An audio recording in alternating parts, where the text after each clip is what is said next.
and gentlemen, welcome to Express Drives. It's been long I've been off camera. I've missed this, I really have. Well, the reason I've been off camera, as we all know, a microscopic tyrant called coronavirus has been ruling all our lives. But let's not get bogged down by that. Work has been going on, we've been working from home. This is actually my balcony I am speaking to you from. So today, to help me work from home, we've got Suzuki Motorcycles speaking with us. To be more precise, Mr. Devashish Handa, he is Vice President, Sales Marketing and After Sales, Suzuki Motorcycle India.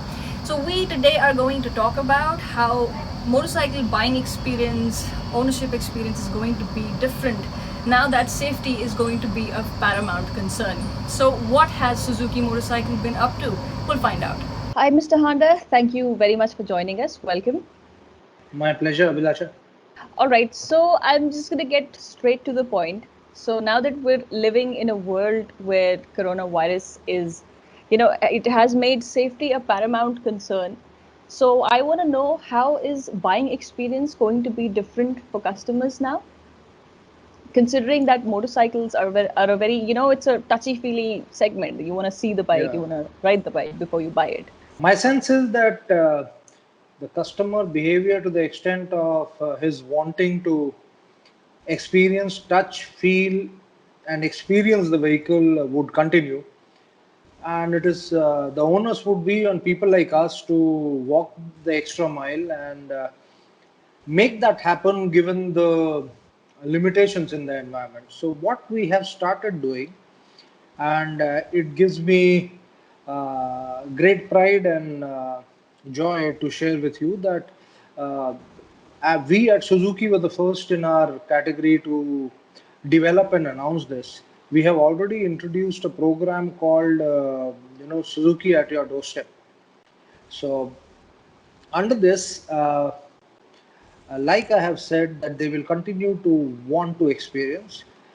People can book their test rides online, right, without having to physically come over. They can even book the vehicle online and do the complete transaction later thereafter. They can even make the entire financial commitment online, right, and have the vehicles delivered to their doorstep as well from the dealership. They can choose the dealership they want to deal with. They can book service at the workshop. They can request for a doorstep service for very routine type of repairs also. Right. So a lot of these measures have been taken, and this is the kind of response that we thought is expected in the given situation. Right, the last time I had a conversation with you, you told me that walk-ins have not been as badly affected.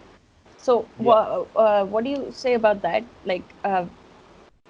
So as you would have seen, April lockdown 1 was a complete washout. I mean, there was nothing, and it was a strict lockdown. And as the government has started to slowly relax the terms of the lockdown, May was also very, very depressed.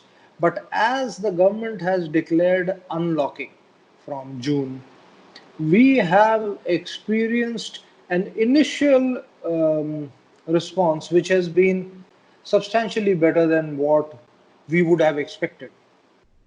And our initial estimates were that people will start looking for considering purchase of a discretionary product like a motorcycle at least 3 to 6 months down the line.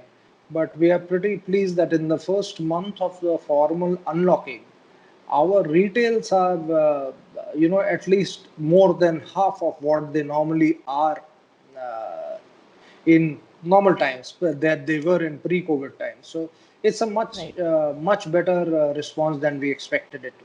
Okay, now that we're talking about sales pre-COVID and in an era where we're living with it, so I want to know, so there's a general opinion floating around that personal mobility is going to catch on because people will not want to use public transport.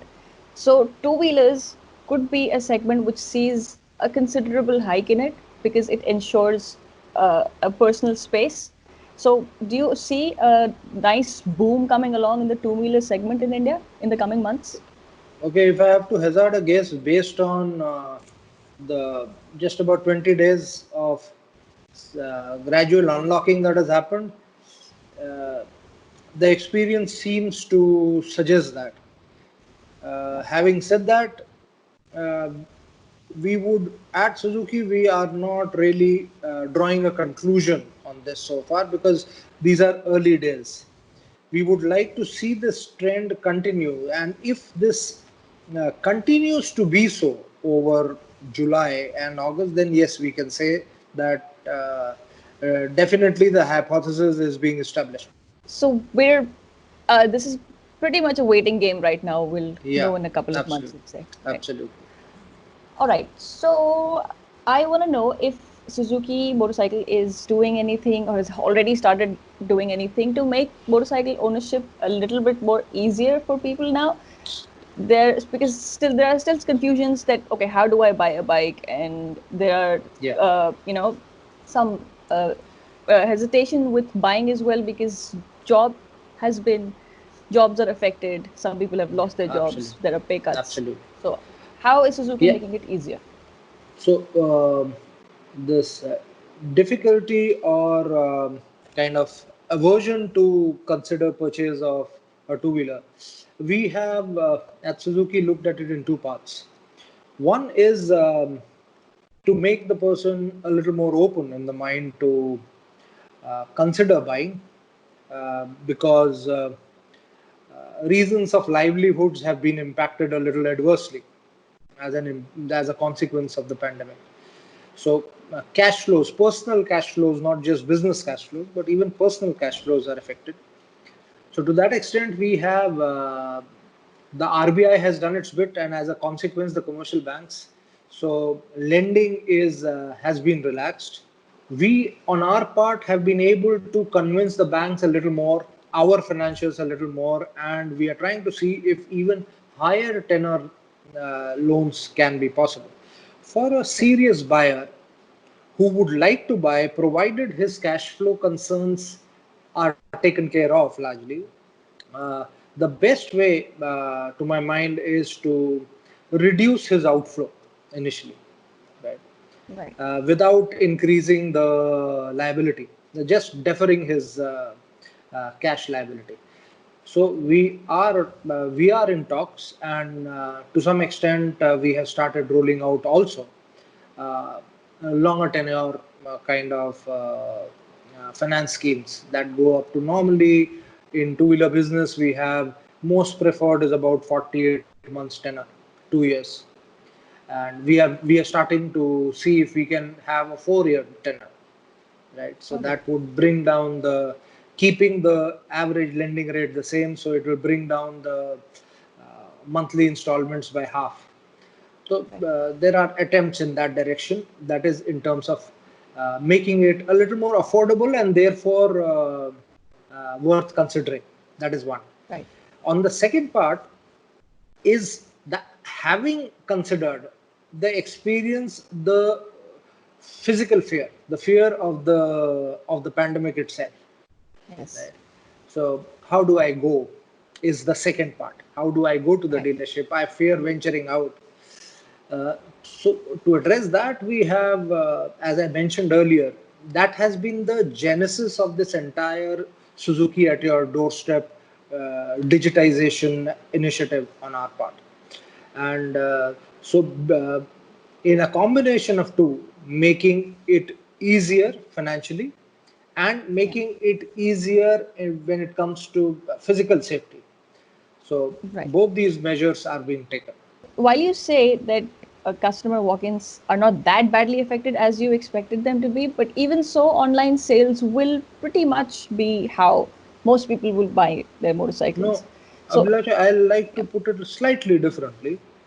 yeah, Uh, the business, I mean, the sale does not seem to be as adversely impacted as we thought it would.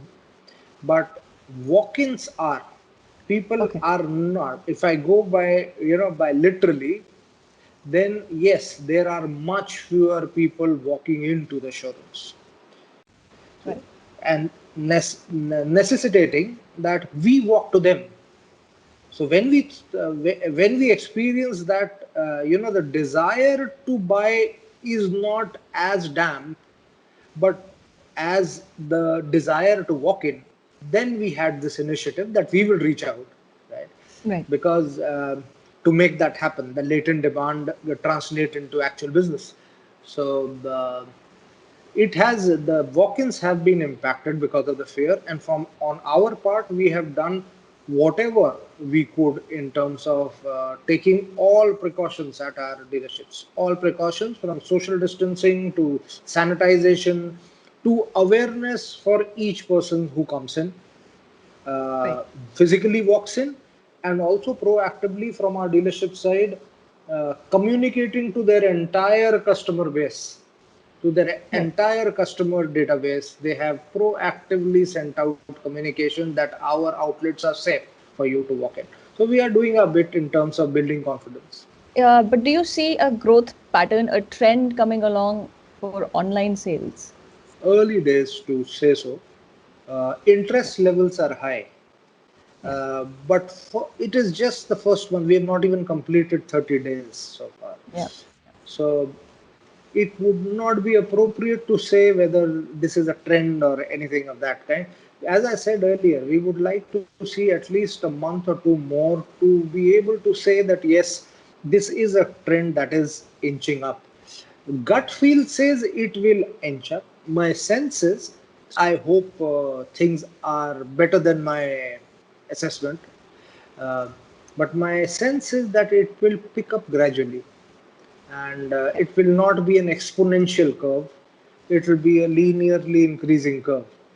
Right. And because I firmly believe that it takes some time for we human beings to change our intrinsic behavior. And motorcycles have been by far a very, very passion led purchase decision. Right. So, Right. to that Yeah. extent, a little difficult, yes. Okay, so moving this on to, I would like an opinion from you here. Uh, so we recently read from the FADA Association, and this has been said a number of times that without active government stimulus, active policies and initiatives, the automobile sector's climb back to normalcy will be much longer. So, how much do you agree to this? And what kind of policies and incentives can the government come up with to give a push to the sector? It is a demand side problem, but as we discussed a while back, initial signs seem to be, mm, at least for two wheelers, more a supply side issue. We are not being able to, in the first month or so of Yeah. unlocking, because of the labor unrest that has happened, we have not been able to make as much, right? Right. Uh, so that is the first sense we are getting. At the same time, for the demand to sustain, because even the last financial year pre-COVID was not a very good year for the industry. Yes, We saw the exactly. industry declining and declining double digit. Right. We were fortunate, touch wood, our customers' blessings were there, we grew. But industry overall was not in a very good shape. Yeah. Plus the impact of pandemic, we sincerely feel that government should take cognizance and give some fillip to enhance demand. That can be, we would want, I mean, from our side, we would want that two wheelers being a largely a utilitarian product, Yeah. especially in times like these when there is a sense of fear, rightly or wrongly, for using mass transport. Government itself is not encouraging mass transport, right? Yeah. Metro is not up yet, right? Right. Buses are limited. So, government itself is cognizant of the fact that mass transport may not be the most appropriate thing immediately. In this kind of an environment, my sense is that government should take cognizance and make purchase of two wheelers a little more affordable than what it is today. Yeah. 28% GST is at par with a bigger vehicle, etc., is a bit too high to my sense. Yeah. For a Yeah. country like India. In a parallel universe, there are talks about electrics catching on. So, do you see any gravity in this theory that electrics will catch on in post-COVID, and will Suzuki be interested in it right now? We may not be interested in immediately, right now, Yeah. as in today, tomorrow. But yes, we have taken cognizance of the fact that electric is a distinct possibility in the future. Yeah. And all I can say right now is some work is on. We would not be out of the electric fray as and when it happens. But we are Okay. watching the space very carefully. Um the journey so far on the electric side has been checkered, if I may use the word, has been a little Right. checkered. It has not been a consistently gaining phenomenon, you know, a phenomena which has been gaining momentum consistently. Right. Um we have more talk than walk actually on uh, Yes. on the on the buyer side. So as and when the buyer is ready, because cost of acquisition continues to be a big concern vis-a-vis IC engine fueled Right. vehicles. Yes. As and when the buyer is ready, Suzuki would be there. We have the When you, technology, yeah. we have our parent organization has the technology. In Japan, it had been developed a few years back. So, capability wise, there would be no limitation, but we would wait for the Right. right time to come. When you say that you'd wait for the buyer to be ready, so what do we mean exactly by that? Like, we need a infrastructure set up. We need people to stop worrying about range anxiety. So when will the buyer be ready? Not on my part to comment on infrastructure so much. It's probably the government of the day's responsibility, or look out on how they ramp up on infrastructure. But yes, infrastructure is one input to for making a conducive ecosystem for any technology. We from our side as vehicle manufacturers would see when the ecosystem is fine and the customer has started to appreciate the fact, we would like to respond quickly. So to that extent, as I said, some work has started, but we would like to time it when it is right. Okay, so I want to move this along to rider community, since it, it is such a huge part of motorcycles. I mean, that's what, people do. They get together, they ride together. So has Suzuki been indulging in any online activities on digital platforms to bring the community together, especially for the Gixxer riders? Also, we had been doing a lot of work just before the COVID happened. We had the Gixxer Cup, in which we happened to meet, and Yes, we indeed. are happy that you have been one of the participants, active ones, and and you would have seen yourself that the the interest levels and the participation levels have been gaining momentum, Yes. with every passing year. And last year especially was very encouraging. But post COVID, we also realized that it may not be in the best interest of our own rider community to engage very strongly. This may not be the right time to do that.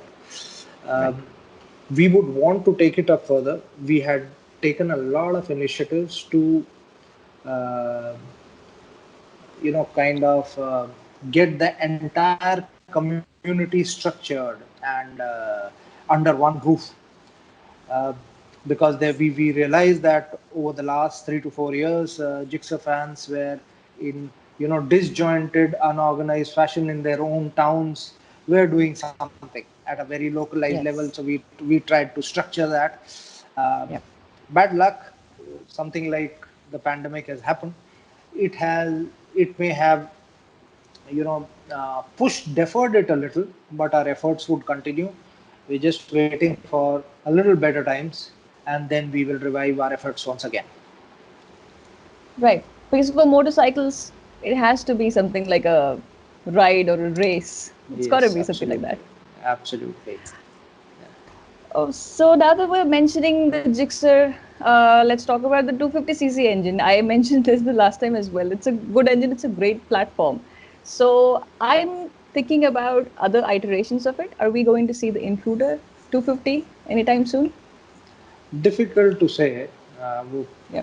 prefer to reserve comments right now, but all I can say is that having developed a platform, it would be our endeavor to see how best we can leverage it in business.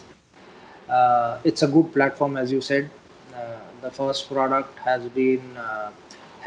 gained good reviews and good Yes. response. We would want to, but difficult for me to comment at this time. Uh, in what direction will the extension be? So in that sense, have the new product launches been affected by the pandemic situation? No, I won't say affected because our plan itself envisaged introduction um, of our entire range. I mean, migration of our entire range that is available in India in BS6 compliant form. That was Yes. our product introduction plan itself. You would have seen that not all two-wheelers which were available in our country in the BS4 era are available in the BS6 era. Some had to be dropped, etc. Yeah. Our endeavor was to ensure that nothing is dropped. Right? Right. We, to that extent, vis-a-vis that plan, yes, there has been a delay because there were two products, the Gixxer 250 and the Intruder, which was slated for introduction towards the later part of March. And Yeah. the lockdown happened and we had to defer it, and they have been introduced this month. So to that extent, yes, 2 months, over two Some months delay, has but been the delay. yeah. Some delay, but not much. Right. Uh, okay, this was about the Gixxer, and well, let's move this on to big bikes. What exciting news do you have for us in terms of big bikes? Is there a V-Strom coming? Yeah, so we sure can expect uh, V-Strom. We have already said so, uh, that would be our effort. It would be Yeah. difficult for me to specify precise month, etc., precise timeline at this stage. But yes, our effort is to see if we can introduce V-Strom 650 this But year. even right this year, but even right now, it's dependent on the current situations. Is like it's not been finalized of when to introduce the BS6 product. Not precisely, not precisely, but yes, we would want that is something we would want to do, and I hope the buyers would be keen because V-Strom was introduced not very long back in India. The 650 Yes. was not Right. introduced very long back, and the response was very good. I must say that last year's response was excellent to the 650, and as I said, it would be we would definitely want that we are able to put the BS6 version in the market this year. That's great news. So I think in conclusion of our conversation, the point is that motorcycle buying may be slightly different now, but it's not difficult. Yes, it's well put. So it is difficult, uh, but it is not off the radar of the buyer. So thank God for that. Yes, sir. Right. So here's to looking forward to better days and more exciting news from Suzuki. This has been great. Thank you so very much for your time and the great insights you've given to us. Thank you, Abhilasha. Thank you for having me over, and looking forward eagerly for better times, and looking forward to engage more strongly with avid riders like you. Thank you so much.